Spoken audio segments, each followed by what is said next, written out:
오늘 시편, 이제 시편 3편이죠. 오늘 시편 3편은 제목이 붙어 있습니다. 제목이 뭐라고 되어 있습니까? 다윗이 그의 아들 압살롬을 피할 때 지은 시. 이게 이제 제목이죠. 제목 그대로 이 시는 다윗이 압살롬이 반역한 것하고 연관이 있죠. 자, 그럼 압살롬은 왜 아버지 다윗을 반역했을까요? 압살롬의 반역을 이해하려면 한참 앞으로 거슬러 올라가야 되는데, 자, 모든 사건의 발단은 사실 첫째 아들인 암논이 이복 동생인 다말을 성폭행하는 것에서 시작이 됩니다. 암논이 자신의 이복 동생인 다말을 성폭행했습니다. 성폭행한 것도 모자라서 다말을 모질게 내쳤어요. 그러니까 이렇게 버린 거예요. 아주 모질게 버렸어요. 부끄럽게 돼서 다말은 버림을 당했죠. 그러니 다말이 얼마나 큰 수치를 당했겠습니까? 이때 다말은 결혼도 못하고 평생 수치를 안고 그렇게 살아가야 되는 불쌍한 처지가 되고 말았습니다. 다말이 비록 어머니가 다르긴 하지만 암논과 다말의 어머니가 달라요. 그러니까 이복이 있잖아요. 이복 동생. 그러니까 어머니가 다르긴 하지만 엄연히 동생은 동생이잖아요. 그런데 동생을 성폭행했으니 암논은 분명히 큰 죄를 지은 게 맞습니다. 그런데 아버지 다윗은 암논을 꾸짖지도 않고 벌 주지도 않았어요. 성경 말씀을 보면 사무엘하를 보면 다윗이 암논에 대해서 아무것도 하지 않았어요. 아버지로서도 아무것도 하지 않고, 그러니까 아버지가 아니라 그런 이제 백성들의 잘못을 판단해야 되잖아요, 그렇죠? 재판하고 잘못이 있으면 벌을 주고, 그게 누가 할 일이에요? 왕이 할 일이잖아요, 왕. 그러니까 왕으로서도 반드시 자기가 해야 될 일이 있음에도 불구하고 다윗은 아버지로서도 왕으로서도 아무것도 하지 않았습니다. 분명히 죄를 지었는데 죄를 지었음에도 불구하고 다윗은 그냥 그 죄를 방치하고 말았다는 거죠. 결국 암논의 죄에 대해 누가 분노했겠습니까? 바로 성폭행을 당한 다말의 친오빠인 압살롬이 분노한 거예요. 그래서 압살롬은 자신의 동생에게 수치와 상처를 준 암논을 죽일 계획을 세웠고, 그리고 계획대로 동생이 형을 잔인하게 살해하는 그런 끔찍한 일을 벌이고 말았습니다. 압살롬이 형 암논을 죽인 것은 형에 대한 미움과 분노 분명히 있죠.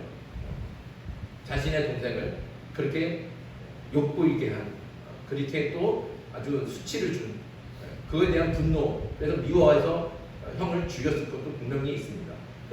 그런데 그것만 있지 않죠. 그것만 있지 않고 누구에 대한 원망도 있을까요? 아버지에 대한 원망이에요. 다윗 아무것도 하지 않아요. 암논이 분명히 잘못을 했는데 그 암논한테 분명히 암논을 꾸짖든지 벌 주든지 해야 되는데 아무것도 하지 않고, 더군다나 자신의 동생 다말을 위로하지도 않았어요. 그 수치를 씻어주지도 않았다는 거죠. 그러니까 아무것도 하지 않은 아버지에 대한 실망과 분노도 압살롬의 복수에 한몫 가담했다는 것이죠. 만약에 다윗이 암논을 엄하게 꾸짖고 벌했다면, 상처받은 딸 다말을 정말 진심으로 위로하고 그 다말의 수치를 씻어주었다면 압살롬이 암논을 과연 죽였을까요? 또 압살롬이 아버지 다윗을 배신해서 반역을 행했을까요? 돌아보면 그렇지 않을 것 같아요. 만약에 아버지가 다윗이 그 암논을, 그 첫째 아들이잖아요. 첫째 아들을 그냥 과감하게 엄하게 꾸짖고 아주 단호하게 벌을 줬으면 압살롬이 아버지를 얼마나 존경했겠어요. 역시 우리 아버지는 달라. 역시 하나님을 믿는 우리 아버지는 달라. 그러면서 존경하고 더 사랑하고 아버지의 말씀에 순종하고 따르지 않았을까요? 그런데 그러지 않았다는 거죠. 다윗을 보면서 어떻게 아버지가 저럴 수 있어? 어떻게 하나님을 믿는 왕이 저럴 수 있어? 그러니까 실망이 너무 큰 거예요. 실망이 분노가 되고 아버지에 대한 반감이 되고 미움이 되는 거죠. 그래서 형도 죽였지만, 분노에 휩싸여서 형도 죽였지만 아버지에 대한 믿음도 가시지 않는 거예요. 그 원망이 가시지 않아서 결국에는 아버지를 배신하고 반역하는 죄를 지었다는 것이죠. 오늘 말씀을 이렇게 묵상하면서 요즘 우리 세태와 이렇게 좀 접목이 되는 게 생각이 됐어요.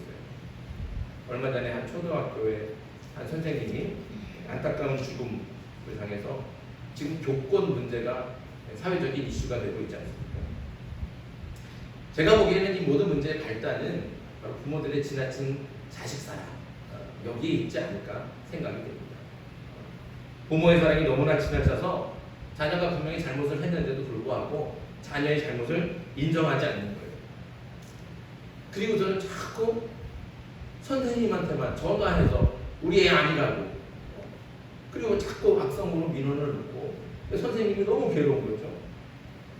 그리고 결국에 선생님을 고발하기까지. 그러니까 이게 너무너무 잘못된 거예요.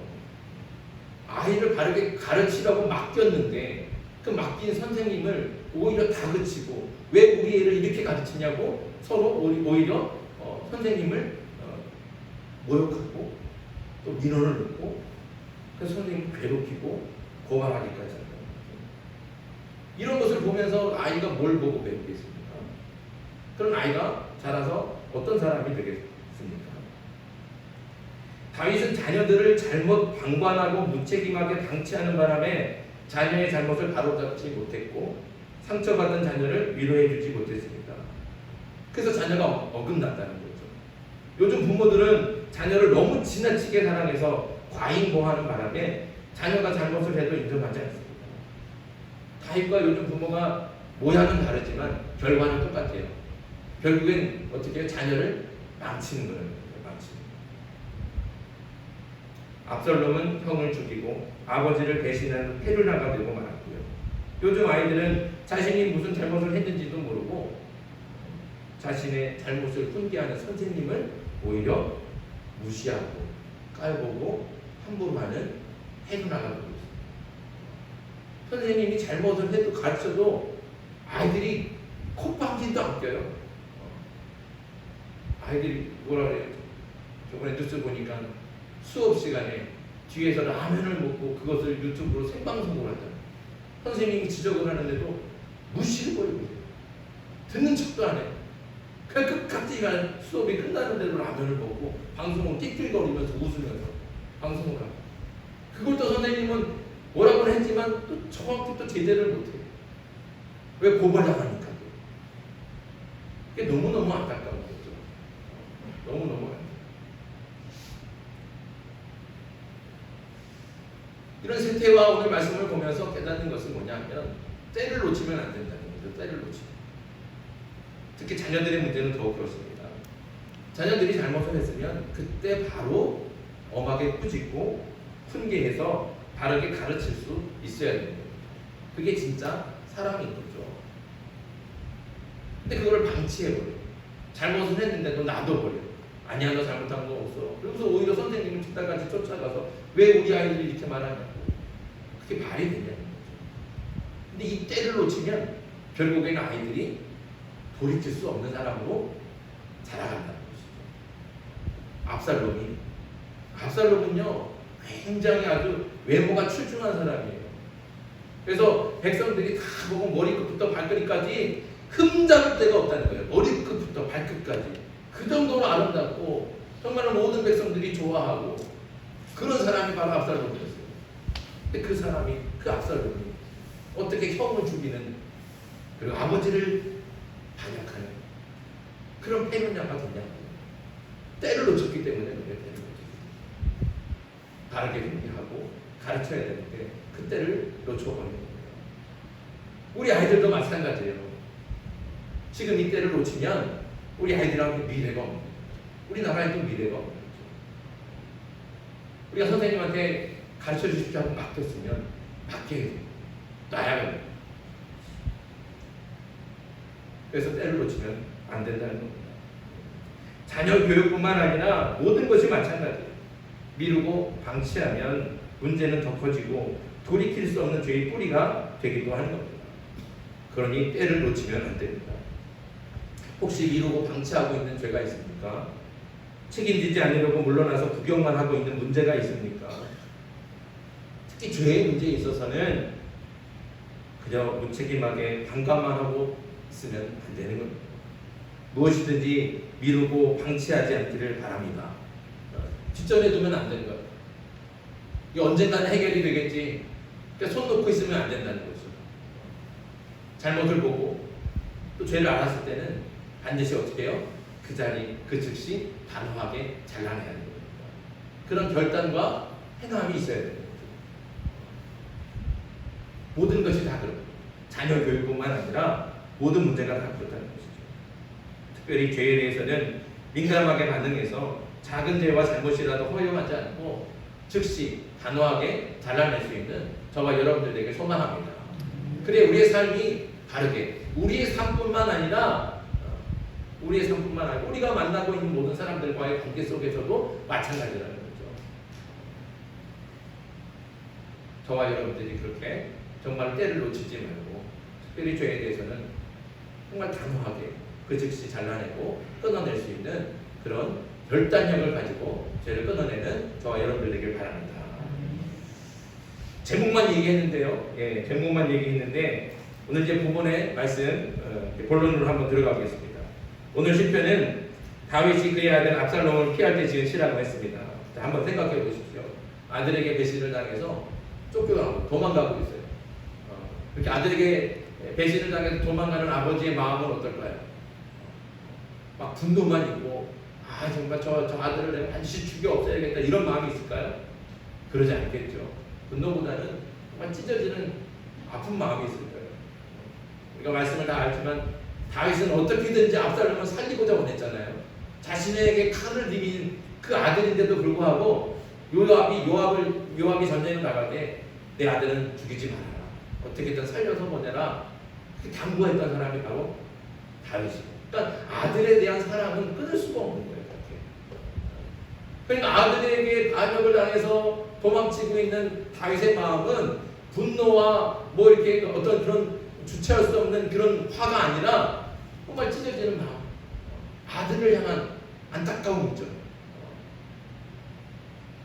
그런 탄식과 그런 비통한 심정을 가지고 오늘 시편을 노래하고 있다는 겁니다.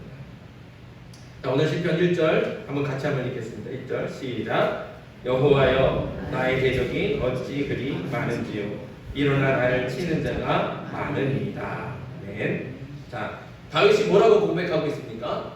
나한테는 대적이 너무 많습니다. 나는 왜 이렇게 적이 많을까요? 이렇게 고백하는 거죠. 적이 얼마나 많으면 아들까지 적이 됐겠습니까? 근데 하도 적이 많은데 아들까지 적이 되고 있는 거예요. 자, 그런데 다윗은 왜 이렇게 적이 많을까요? 왜 적이 많을까요? 그 다윗의 삶이 그렇기 때문에. 다윗은 신실하게 하나님을 믿고 섬기는 하나님의 사람으로 선하고 의로우신 하나님의 말씀에 순종하면서 왔습니다. 그렇죠? 하나님만을 그렇죠. 하나님의 말씀에 순종하고 그 하나님은 선하고 의로우시잖아요. 그 선하고 의로우신 하나님의 말씀에 순종하고 하나님을 따르는 하나님을 믿고 의지하는 다윗의 삶은 그럼 어떻겠습니까? 당연히 선하고 의로운 삶을 살아간다는 거죠. 그런데 세상은 그렇지가 않습니다. 세상은 악한 마음을 품고 불의하고 부정한 이익을 탐하는 사람들이 더 많이 있죠. 그런 사람들 눈에는 다윗이 미울 수밖에 없어요. 왜 그럴까요? 다윗도 자신들과 똑같이 악한 마음을 품고 자기들과 함께하면 더 많은 이익들을 얻을 수 있는데 더 많은 어떤 이렇게 좀 많이 부자가 될 수도 있고 권력도 더 강해질 수도 있고 더 좋은 일들이 더 많아질 텐데 다윗은 눈 하나 깜짝하지 않는 거예요. 아무리 유혹을 해도 때로는 유혹을 해도 자신들과 같은 마음을 가지지 않는다는 거죠. 자신들과 같이 가지 않는다는 겁니다.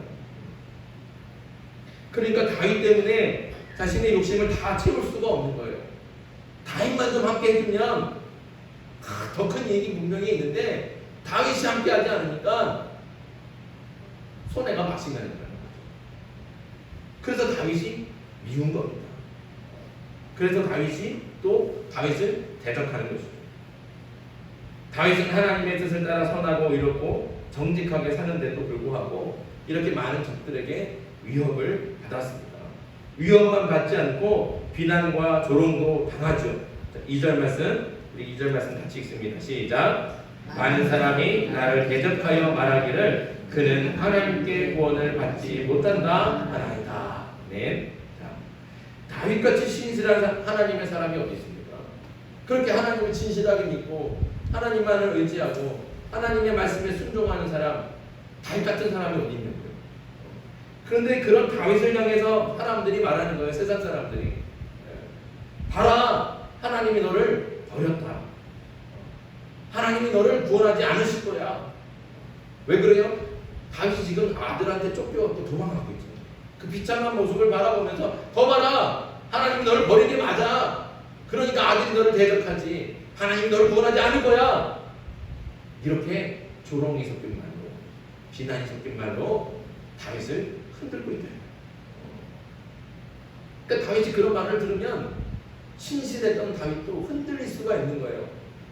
어떻게 해요? 정말 하나님이 나를 버린 건가? 하나님이 나를 버리고 대신 내 아들 압살롬을 택한 건가?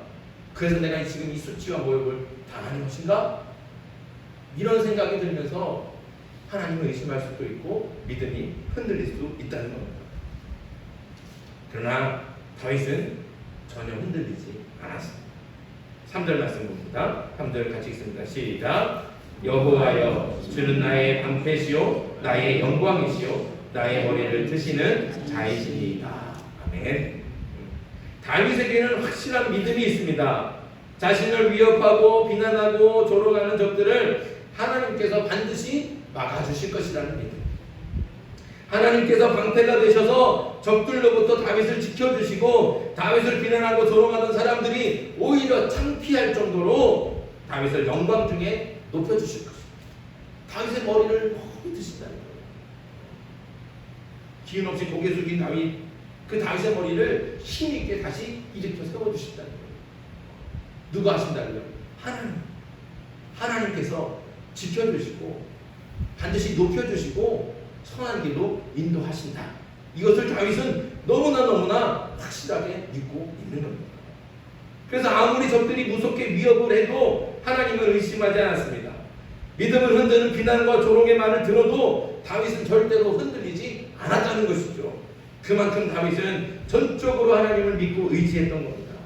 이렇게 하나님을 믿고 의지하니까 적들이 위협하는 중에도 다윗은 어떻게 될까요? 적들이, 그 많은 대적들이 다윗을 죽을 것 같이 달려들어요. 위협해요. 그런데 다윗은 뭐 하고 있어요? 자, 5절 말씀 보세요. 5절 같이 읽습니다. 시작. 내가 누워 자고 깨었으니 여호와께서 나를 주시미로다. 아멘. 그 많은 대적들이 쫓아와요. 죽이겠다고 달려들어요. 위험하잖아요. 다윗은 뭐예요? 편하게 잠자. 어떻게 이럴 수 있어요? 오늘 말씀 5절의 말씀을 읽으면서 혹시 누가 떠오르는 사람 없습니까? 누군가 떠오르는 분. 예수님이 떠오르지 않습니다. 갈릴리 바다에서 폭풍이를 파도가 쳐갖고 배가 뒤집힐 것 같아요. 제자들은 다 나 죽겠다 어떻게 하냐? 두려워하고 떨고 무서워하고 비명을 지르고 소리치고 있는데 예수님은 뭐하고 계세요? 주무시고 계세요. 잠을 자고 있어요. 그 요동치는 바다에서도 예수님은 편하게 잠을 들고 있어요. 또 누가 있냐? 바울과 실라가 떠오르더라고요. 바울과 실라는 빌립보에서 억울하게 두 명을 쓰고 매를 맞고 감옥에 갇혔습니다. 매를 맞아갖고 살은 다 터서 피가 나고 다리는 자꾸 갇혀서 움직이지도 못하고 억울하게 그렇게 지하 감옥에 갇혀 있어요. 그러면 다 어떻게 해요? 어떻게 나한테 이 일이 생깁니까? 왜 나를 이렇게 버리십니까? 원망하고 원통하고 그 마음에 그냥 잠도 못 잘 텐데 바울과 실라는 그 감옥 안에서도 뭐 하고 있어요? 찬송을 부른다는 찬송을 부르는 거예요. 태평하게 하나님을 찬송하고 감사하고 있는 거예요. 어떻게 이런 일들이 가능합니까? 하나님의 아들이신 예수님은 아버지를 믿기 때문에 거친 파도 속에서도 평안히 잠을 잤고, 바울과 실라도 하나님을 확실하게 믿었기 때문에 감옥에 갇혔을 때도 기쁘게 찬송하는 거예요. 감옥에 갇힌 것이 이것이 다 하나님의 섭리 가운데 있을 것이다. 하나님의 선하신 인도함 가운데 있을 것이다. 이것을 통해서 하나님이 하나님의 일을 행하실 것이다. 이런 믿음이 있으니까 그 감옥에 갇혀서도 그 발이 착고에 묶여 있음에도 매를 맞아가고 다 살이 터져서 피가 나는데도 바울과 실라는 찬송하는 거예요. 하나님을 노래하는 거예요. 이 모든 것들은 오직 믿음으로 됩니다. 믿음. 오늘 말씀의 주인공인 다윗도 마찬가지입니다. 그가 비록 아들에게 쫓겨 도망치고는 있지만 하나님께서 붙들어 주시고 지켜주셔서 반드시 선한 길로 인도하실 것을 믿기 때문에 걱정 없이 잠을 자고 있는 거예요. 내가 잠을 자고 있지만 하나님께서 붙들어 주시고 그렇게 보니까 진짜로 하나님께서 붙들어 주시고 있다는 거예요. 교우선 다시 고백하지요. 6절 말씀 6절 같이 읽습니다. 시작. 천만인이 나를 애워싸 진친다 하여도 나는 두려워하지 아니하리라. 아멘. 얼마나 대단한 고백입니까? 얼마나 위대한 고백입니까? 천만 명이 나를 둘러싸여 진친다 해도, 천만 명이 나를 죽이겠다고 달려들어도 나는 두려워하지 않겠습니다. 나는 결코 두려워하지 않습니다. 저와 여러분도 이런 고백이 있길 간절히 소망합니다. 천만 명, 10명만 우리 둘러싸도 다 두려워하잖아요. 10명이 뭐예요? 2명만 내 앞에 다 버티고 있어도 겁나고 두렵고 가슴 떨리고 뭘 어떻게 해야 될지 모르고 혼란스럽고 도망가고 싶고. 그럼 우리가 다윗과 같은 믿음이 있을 때, 다윗과 같은 믿음으로 우리가 무장할 때 우리도 다윗과 같이 고백하게 될 줄 믿습니다. 천만 명이 나를 둘러싸여 진친다 해도 나는 두려워하지 않겠습니다. 이 다윗의 고백이 저와 여러분들의 고백이 되길 간절히 바랍니다. 이런 다윗의 고백, 이런 믿음의 고백은 8절에 가서 완성이 됩니다. 8절 같이 읽습니다. 시작. 구원은 여호와께 있사오니 주의 복을 주의 백성에게 내리소서. 아멘. 구원은 사람에게 있지 않다는 것을 다윗은 너무나도 잘 알고 있습니다. 왕의 자리를 지키려고 애를 써도 하나님께서 허락하지 않으신다면 그건 아무리 애를 써도 가질 수가 없다는 거죠. 그걸 다윗이 알아요. 만약에 하나님께서 압살롬을 택하신 거라면 그것 또한 다윗 자신이 힘으로 바꿀 수가 없다는 겁니다. 반대로 하나님께서 다윗을 지키시고 도우신다면 압살롬이 아무리 준비를 철저히 하고 강한 군대로 위협을 해도 절대로 다윗을 이길 수가 없다는 것입니다. 다윗의 그 자리를 빼앗을 수가 없는 거예요. 누가 지키십니까? 하나님께서 지키십니다. 하나님께서 하십니다. 다윗은 이것을 너무나 확실하게 알고 믿고 있는 거죠. 모든 것이 하나님의 손에 달려있다. 이것을 알기 때문에 다윗은 조급해하거나 불안해하지 않고 오직 하나님만 믿고 의지하며 모든 것을 하나님께 맡기고 평안할 수 있었던 겁니다. 저와 여러분에게도 다윗과 같은 믿음이 있기를 간절히 소망합니다. 하나님의 말씀과 뜻에 순종해서 선하고 의롭게 살면 하나님께서 복을 주시고 또 하는 일마다 다 잘되고 건강하고 걱정이나 근심은 아무것도 없을 것 같지요. 믿음으로 살면, 믿음으로만 살면 어떤 고난도 시련도 없을 것 같은 그런 기대와 소망이 우리한테 있지요. 그러나 우리의 현실은 어떻습니까? 그렇지가 않다는 거죠. 그것을 다윗이 오늘 말씀 가운데 증명하고 있지 않습니까? 다윗같이 선하고 이롭고 신실한 사람 어디 있습니까? 다윗같이 믿음 좋고 하나님의 말씀대로 사는 사람 어디 있어요? 다윗 많은 사람이 없잖아요. 하지만 그렇게 신실하고 선하고 믿음 좋은 다윗에게 수많은 적들이 시도 때도 없이 달려드는 거예요. 그래서 그의 인생에는 바람잘 날이 없었습니다. 고난과 시련이 끊이지는 않았습니다. 이유 없이 미움당하고 억울하게 모함도 받았습니다. 그러나 다윗이 그 수많은 고난을 이길 수 있었던 것, 그 많은 고난 속에서도 흔들리지 않을 수 있었던 것, 그것은 오직 믿음이 있기 때문이라는 것이죠. 하나님을 향한 확실한 믿음과 견고한 믿음이 그 어떤 시련과 고난도 다윗을 흔들지 못하는 거예요. 무너뜨리지 못한다는 것이죠. 사실 보면 아이러니하죠. 이 고난과 시련은 사실 믿음 때문에 이런 일들이 다 세상과 타협하면 편하게 살 수 있어요. 악한 사람들과 타협하면 더 많은 부를 누리고 더 안전하게 더 즐겁게 살 수 있어요. 그러나 우리가 고난을 당하고 시련을 당하는 이유는 뭐예요? 우리가 믿음을 지키기 때문에 그렇잖아요. 하나님의 말씀에 순종하기 때문에 그렇잖아요. 그래서 어떻게든지 하나님의 뜻대로 살려고, 하나님의 선하시고 이루신 뜻에 순종하려고 그 믿음을 지키려고 하다 보니까 때로는 핍박을 받기도 하고 때로는 모함을 당하기도 하고, 그래서 정말 내가 견딜 수 없고 참을 수 없는 그런 고난과 시련을 당하기도 하는 거예요. 믿음 때문에. 그러나 그 고난을 이길 수 있는 것도 무엇입니까? 믿음이라는 거죠. 그 고난을 견뎌낼 수 있는 것도 믿음입니다. 하나님에 대한 확실한 믿음, 모든 것이 하나님의 손에 있음을, 하나님께서 다스리시고 하나님께서 주관하심을 믿고 나아가는 것이죠. 그럴 때는 고난도 우리를 어떻게 할 수 없습니다. 아무리 큰 시련이 와도 우리는 무너지지 않고 흔들리지 않는다는 것입니다. 오직 믿음으로 우리에게 닥쳐오는 모든 고난을 견뎌내고 이겨내는 저와 여러분들에게 간절히 소망합니다. 우리 인생이 바로 그런 거죠. 오히려 선하고 의롭게 살려고 하면 할수록 더 많은 핍박과 모함과 유혹이 있을 수 있습니다.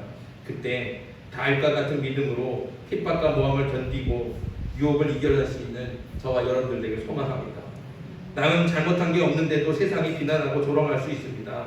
그때 믿음이 약하면 하나님을 의심하게 되고 원망하면서 하나님을 떠나기 쉽습니다. 하지만 그럴 때일수록 더욱더 하나님만을 믿고 의지해야 합니다. 신실하게 말씀에 순종하며 선하고 의로운 길에서 떠나지 말아야 된다는 것이죠. 하나님께서 방패가 되셔서 모든 위협과 핍박을 막아주시고 지켜주실 줄 믿습니다. 구원은 하나님께 있습니다. 사람의 힘과 능력으로 할 수 있는 것이 아닙니다. 모든 것이 하나님의 손에 있음을 깨닫고 모든 것을 하나님께 맡겨서 하나님만을 믿고 의지하는 저와 여러분들에게 소망합니다. 고난을 이길 수 있는 것은 오직 믿음입니다. 어떠한 고난과 시련도 오직 믿음으로 참아내고 견뎌내고 마침내 이겨낼 수 있는 저와 여러분들에게 주님의 이름으로 축복합니다. 우리 에마다 찬양 227장 찬양하겠습니다. 227